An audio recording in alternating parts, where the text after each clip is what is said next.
सीताराम सीताराम सीताराम सीताराम हनुमान सीताराम हनुमान सीताराम हनुमान सीताराम हनुमान सीताराम हनुमान सीताराम हनुमान सीताराम हनुमान सीताराम हनुमान सीताराम हनुमान सीताराम हनुमान सीता राम हनुमान सीताराम हनुमान। हम लोग पहुंच गए हैं लंका कांड में श्री रामचंद्र जी की सेना के साथ।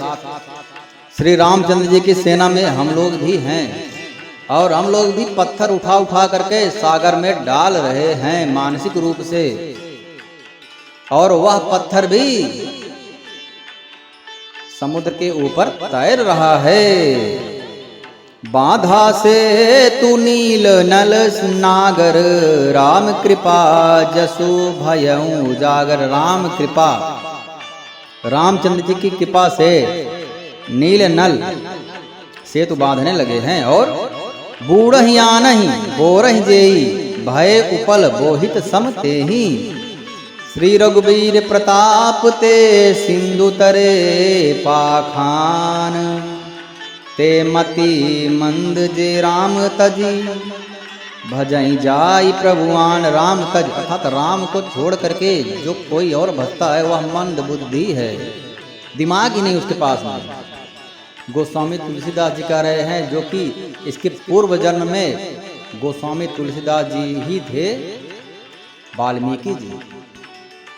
पहले वाल्मीकि जी का रूप धारण, भगवान ही परम परमात्मा ही वाल्मीकि जी का रूप धारण करके रामायण की रचना किए। उसके बाद गोस्वामी तुलसीदास जी के रूप बना करके जन साधारण तक पहुंचने के लिए श्री रामचरितमानस की रचना किए। अब वही कह रहे हैं कि वह मंद बुद्धि है, पागल दिमाग नहीं उसके पास में, जो श्री रामचंद्र जी को छोड़ करके श्री रघुवीर जी के प्रताप से पत्थर भी समुद्र पर तैर गए हैं। ठीक है, ये तो सबको पता है। ऐसे श्री रामचंद्र जी को छोड़ करके जो किसी दूसरे स्वामी को जा करके भजते हैं। अब यहाँ पर तो प्रमाण भी है ना कि श्री रामचंद्र जी के उनका नाम लिखने से ही पत्थर तैर जा रहा है। तो भव सागर से भी वही पार होगा जिनके मन मंदिर में श्री राम नाम अंकित अति सुंदर, जिनके मन मंदिर में श्री राम नाम लिखा होगा वही भवसागर से पार भी होगा। और जिनके पास राम नाम का नौका नहीं है वह मंद बुद्धि है, दिमाग ही नहीं उसके पास, पागल है। गोस्वामी तुलसीदास जी वही कह रहे हैं, ऐसे श्री रामचंद्र जी को छोड़ करके पत्थर भी तैर जा रहा है भवसागर से पार, पत्थर भी पार हो जा रहा है। इंसान की क्या बात है, इंसान तो पार हो ही जाएगा। यहाँ पर तो पत्थर भी, जड़ वस्तु भी पार हो जा रही है भवसागर से, तो इंसान तो पार हो ही जाएगा। ऐसे श्री रामचंद्र जी को छोड़ कर यदि कोई भी प्राणी किसी दूसरे को भजता है, श्री रघुवीर प्रताप ते सिंधु तरे पाखान, ते मतिबंध जे राम तजी, भजई जाय प्रभुआन। किसी और को जो भजता है वह दिमाग ने उसके पास मंद बुद्धि है। बांध सेतु अति सुदृढ़ बनावा, सेतु बंध गया है बहुत ही मजबूत। देख कृपानिधि के मन भावा, चली सेन कछु बरन न जाई, गरजई मरकट भट समुदाय। अब श्री रामचंद्र जी की सेना में कितने बंदर थे। अब सेतु यदि बनता है तो कितना बनेगा, कितना चौड़ाई होगी पता नहीं है, लेकिन अब इतना ज्यादा तो नहीं है कि 50 किलोमीटर चौड़ा है। और बंदर तो पदम 18 पदम जूथब बंदर, 18 पदम झुंड थे। जैसे अभी बटालियन होता है ना, एक बटालियन में कुछ कितने सैनिक होते हैं पता नहीं है, अंदाज ऐसा है कि 18 पद्म झुंड थे। और एक झुंड में अगर समझो कि 20,000 सैनिक है तो गिनना मुश्किल है। अनंत बंदर थे, अगणित बंदर थे। और ऐसे ही नहीं कि चींटी जैसे थे, एक एक बंदर थे। जब पता है ना, जब रावण ने पूछा था अपने मंत्री सुक से कि बताओ बंदरों में क्या, बंदरों का क्या हाल चाल है, कितने ताकतवर हैं, हमारे जो राक्षसगढ़ हैं उनको खा के हजम कर लेंगे कि नहीं कर पाएंगे, दिव्य शक्तियों का इस्तेमाल करना पड़ेगा। तो शुक ने बोला कि महाराज बुरा न मानो तो एक बात कहूं, अब आप यही अंदाजा लगाइए, मुझे तो पता नहीं है, मुझे तो कुछ था मिला नहीं, भगवान के बारे में कौन था पा सकता है। उसी प्रकार से भगवान के भक्त के बारे में भी था पाना, था लगाना, जो यह सोचे कि मैं देखूं तो भक्त किस प्रकार का भक्त है, वह मूर्ख है। भक्ति भक्त भगवंत गुरु चतुर नाम भगवे, तिनके पद बंधन करो, बाधे नासे विघ्न अनेक। भक्त और भगवान में कोई भी भेद नहीं होता है, और जितने भगवान के जितने सैनिक थे, जिनकी सेना थी, सब भगवान के परम भक्त थे। कोई न कोई दिव्य शक्तियों से सबका अवतार हुआ था।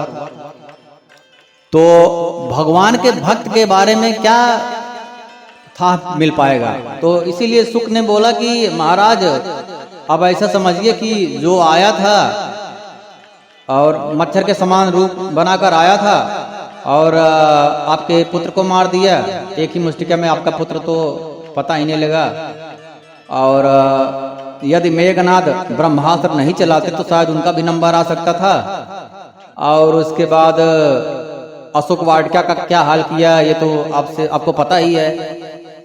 और आपकी जानकारी के लिए बता दूं कि इतना क्षमता था कि वह चाहता तो सबको मार करके भी माता सीता को लेकर जा सकता था, परंतु उनके प्रभु श्री रामचंद्र जी ने आज्ञा नहीं दिया था, इसीलिए नहीं की। अब सोचिए, तो वह जो आया इतना उत्पात मचाया, पूरा लंका को शमशान घाट बना दिया। वही सबसे कमजोर बंदर था, वही बंदर सबसे कमजोर था। अब आप देख लीजिए। अब भाव कहने का यही है कि इतने बड़े बड़े बंदर थे कि जब ब्रिज बना रहे थे, पुल बना रहे थे, तो बड़े बड़े जो पहाड़ है ना, उखाड़ करके गेंद की तरह फेंकते थे। ये लो नल, ये वाला पहाड़ पकड़ो। अब गेंद की तरह एक हाथ से नल पकड़ लेते थे और उस पर राम लिख के समुद्र में फेंक देते थे। अब कितने बड़े ताकतवर थे, पैर से चलते थे तो धरती हिलती थी। 1 किलोमीटर पहले से ही पता लग जाता था कि हाँ यह बंदर आ रहा है, नल आ रहा है, नील आ रहा है, अंगद आ रहे हैं। और हनुमान जी के पिताजी भी थे उसमें, केसरी। तो इतने बड़े बड़े बंदर थे जिनके चलने से धरती हिलती थी। अब पुल बन गया है, अब पुल पे कैसे पार हुआ जाए, और इतना समय भी नहीं है कि 1 साल में पार होना है, फटाफट जल्दी से पार होना है। अब श्री रामचंद्र जी की कृपा हम यहाँ पर देखेंगे, प्रताप देखेंगे, क्योंकि हम भी सेना में सम्मिलित हो रहे हैं। अब देखते हैं कैसे पार हुआ जाता है। पुल तो बन गया है, अब प्रभु का प्रताप देखिए। यहाँ पर बहुत ही सुंदर गोस्वामी तुलसीदास जी ने क्या लिखा है, बहुत सुंदर लिखा है, आनंदित कर देने वाला भाव लिखा है। बांध से तू अति सुदृढ़ बनावा, देखी कृपा निधि के मन भावा। चली सेन अब निकल पड़ी है, कछु बरन न जाई, गरजई मरकट भट्ट समुदाय।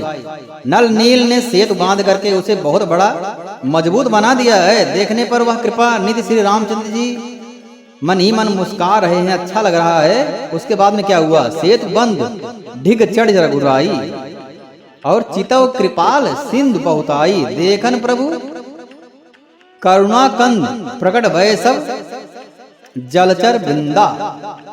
देखन कहूं प्रभु करुणा कंदा, प्रकट भय सब जलचर। अच्छा, श्री रामचंद्र जी को देखने के लिए समुद्र के अंदर जितने भी मछली, मगरमच्छ, क्या क्या जानवर होते हैं, छोटे बड़े मोटे, ब्लू व्हेल, ब्लैक व्हेल, जो भी होते हैं, ऑक्टोपस, सब ऊपर आ गए।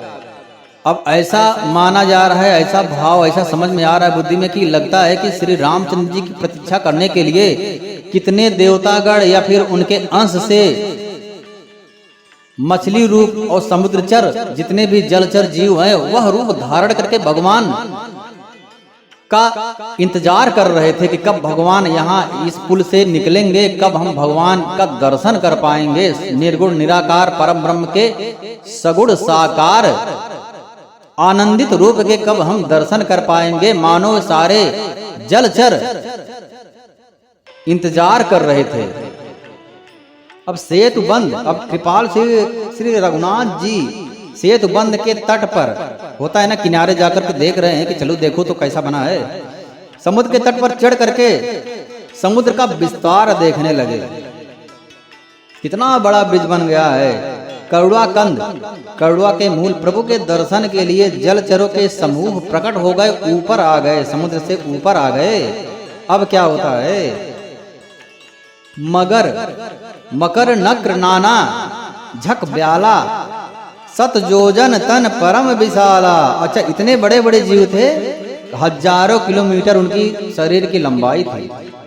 बहुत तरह के मगरमच्छ थे, घड़ियाल थे और मछलियां थी बड़ी बड़ी, हजारों किलोमीटर लंबी लंबी मछलियां, और उनको भी खा लेने वाली इतनी बड़ी बड़ी मछलियां थी, 2-2 हजार 5,000 किलोमीटर। और बड़े बड़े सर्प थे जिनके 100-100 योजन बहुत बड़े बड़े विशाल शरीर थे। और कुछ ऐसे भी जंतु थे जो उन जलचरों को भी खा सकते थे। इतने बड़े बड़े जीव थे, सब ऊपर आ गए श्री रामचंद्र जी के दर्शन करने के लिए। और किसी किसी के डसने से तो वे बहुत डर जाते थे, जो जलचर और थे वो डर जाते थे। तो प्रभु ही बिलो कहीं रटही नटारे। अच्छा, ये लोग टर भी नहीं रहे, प्रभु ही बिलो कहीं टर ही नटारे। इनको बोला जाए हटो हटो चलो, ऊपर से नीचे जा ही नहीं रहे, समुद्र के अंदर जा ही नहीं रहे, वहीं पे ठप हो गए, मानो वो भी पत्थर बन गए हैं। जैसे पत्थर का पुल बना है, वो भी मानो पुल बन गए हैं और भगवान श्री राम के कार्य में सहायता कर रहे हैं। मन हर्षित सब भय सुखारे, यह देख करके सब आनंदित। अरे यह क्या हो रहा है, वे सब प्रभु के दर्शन कर रहे हैं और हटाने से भी हट नहीं रहे हैं। सबके मन हर्षित हो गए, सब सुखी हो गए। उनकी आड़ के कारण जल ही नहीं दिखाई दे रहा, इतना जीव आ गए कि लगता है जल पूरा ढक गया। वो अभी बहुत बड़ा चौड़ा ब्रिज बन गया, पुल बन गया। वे सब भगवान का रूप देख करके आनंदित हो गए। चला कटक प्रभु आए सुपाई को कहीं सकपि दल विपुलाई। श्री रामचंद्र जी की आज्ञा पाकर के सेना तो चली, और बानर सेना की विपुलता अत्यधिक संख्या को कौन कह सकता है। सेतु बंद भई भीर अति कवि नभ पंथ। अच्छा, कुछ बंदर थे जो उनको उड़ना पता था, तो उनको तो उड़ना पता है, तो उनको तो ब्रिज से कुछ लेना देना ही नहीं है, पुल से कुछ मतलब ही नहीं है। सेतु बंद पर बड़ी भीड़ हो गई है, भीड़ लग गया है एकदम। चौड़ा तो कम था, अब नल नील कितना चौड़ा बनाए होंगे। अब क्या कर रहे हैं, सेतु बंद पर बहुत भीड़ हो गई है। इससे कुछ बानर आकाश मार्ग से उड़ने लगे, जिनको पता था उड़ना वो उड़ना प्रारंभ कर दिया, और दूसरे जलचर जीवों पर चढ़ चढ़ कर पार होने लगे। तो ब्रिज हो गया चौड़ा। जितने श्री रामचंद्र जी, अच्छा बोला यह जाता है कि भगवान संतगढ़ अपना भाव व्यक्त करते हैं कि भगवान श्री रामचंद्र जी ने ब्रिज जो बनवाया था, जो पुल बनवाया था, वह बानरी सेना के लिए नहीं बनवाया था, अपने लिए बनवाया था कि जब मैं आगे बढ़ूंगा, मेरे दर्शन के लिए जो बड़े बड़े साधु संत महात्मा, जो बड़े बड़े देवताओं के अंश या देवता जो जलचर रूप में मेरा इंतजार कर रहे हैं, उनको भी तो दर्शन देना है। और जब मैं उनको दर्शन दूंगा तो इतनी बड़ी एक अब यहाँ पर बताया गया है कि 1,000, 2,000, 5,000, 10,000 किलोमीटर लंबा शरीर वाले जलचर थे, और ऐसे ही अनंत जलचर भगवान श्री रामचंद्र जी के दर्शन कर रहे हैं। तो कितना चौड़ा ब्रिज बन गया। एक ही बार में सारी पदम 18 जूथा बंदर सब एक ही बार में पार हो गए, फटाक से, जल्दी से। श्री रामचंद्र जी की महिमा। श्री रामचंद्र जी ने पुल तो अपने लिए बनवाया था, उनको पता था कि अगर इतने कम चौड़े पुल में अगर पार होने जाएंगे तो बहुत समय लगेगा, परंतु भगवान श्री राम की लीला है, उनकी महिमा कौन जान सकता है। तो जितने जलचर हैं वह भी पुल का काम किए, और सारे बानरी सेना एक ही बार में उनके ऊपर से चल चल करके पार हो गए और आ गए लंका जी के तट पर आ गए, लंका पर आ गए। सेतु बंद भई भीर अति, कप नभ पंथ उड़ाई, अपल जल चरई, ऊपर चढ़ चढ़ पारई जाए। सेतु बंद पर बहुत बड़ी भीड़ हो गई और इससे कुछ बानर रकार मार्ग से चलने लगे और कुछ जल चरों पर चढ़ चढ़ करके जाने लगे। कृपा रघुनाथ जी दोनों भाई ऐसा कौतुक देख करके हंसने लगे। से रघुवीर सेना सहित समुद्र के जल्दी से ही हो गए पार, सेन सहित उतरे रघुवीरा, कहीं न जाए कप जूथप भीरा। सारे एक ही बार में, सारे बंदर सेना एक ही बार में उतर गए। प्रभु ने समुद्र के पार डेरा डाल दिया है। सब बानरों को आज्ञा दे दी कि तुम जा करके सुंदर फल और मूल जो भी मिल रहा है सब खाओ। यह सब सुनते ही रीछ बानर जहां दौड़ दौड़ करके फल कंदमूल सब खाने लगे। श्री रामचंद्र जी की हित सेवा के लिए सब वृक्ष ऋतु समय की गति को छोड़ करके फल उठ गए। सभी जितने भी फल थे सब फटाफट पक गए एकदम से। जो कच्चे थे वह भी भगवान की लीला से पक गए, एकदम तैयार हो गए तुरंत। सर्व कर्तुम अकर्त अन्यथा कर्तुम समर्थ परम परमात्मा की लीला कौन जान सकता है। और बानर भालू मीठे मीठे फल खा रहे हैं, वृक्षों को हिला रहे हैं और हम लोग वहां पर खड़े होकर के देख रहे हैं यह सुंदर लीला। और पर्वतों के शिखर को भी लंका की ओर फेंक रहे हैं, खा खा करके पर्वत को उखाड़कर लंका की तरफ फेंक दे रहे हैं। और वही पर्वत जो वृक्ष है उड़ करके बानरे, कोई लंका के राक्षस के ऊपर गिर रहा है, कोई लंका के ऊपर गिर रहा है, किसी के छत पर गिर रहा है। कहां से आया ये सब लंका में भय व्याप्त होना प्रारंभ हो गया।